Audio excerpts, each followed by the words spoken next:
Uncertainty on a lot of different levels impacting the cattle markets right now. Joining us is Derrell Peel, our livestock marketing specialist. And Derrell, really a lot of what ifs right now.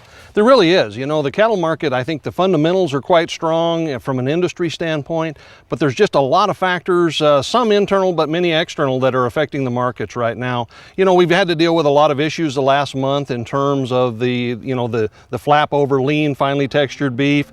More recently, we've had our fourth case of BSE, and you know, those have really not had major impacts on the market, and they're mostly past now, but they have created, again, a lot of uncertainty in the market that has sort of stalled out or hampered the market for the last few weeks. And there are some other factors too that are sort of outside the industry also playing in, putting some pressure on. You know, for many months now, we've kept an eye on the situation in Europe, the economic situation. It seems a long ways away, but it's going to have impacts on, it does have impacts on our stock market, on our financial markets.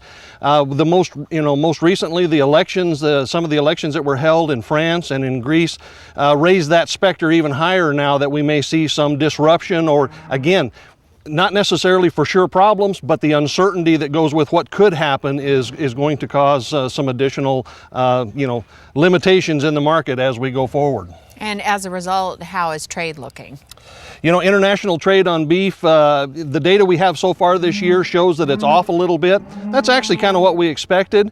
But again, it seems solid. But in light of the BSE case and other things, there's sort of a kind of a hold our breath attitude here about what's going to happen for the remainder of the year. So again, more uncertainty. And speaking of uncertainty, corn production, still a question mark there? You know, this could be one of the good things, but at this point, again, a lot of uncertainty. We're on track right now to produce a 14 billion bushel corn crop. We've got early planting, good conditions in terms of planting about 96 million acres, but it's a long ways from now until harvest, and so there's more uncertainty associated with that. And we want to leave things on kind of a positive note, so some good things that you can kind of tell us about? Well, you know, there's certainly some good news. Again, the underlying industry fundamentals are quite strong.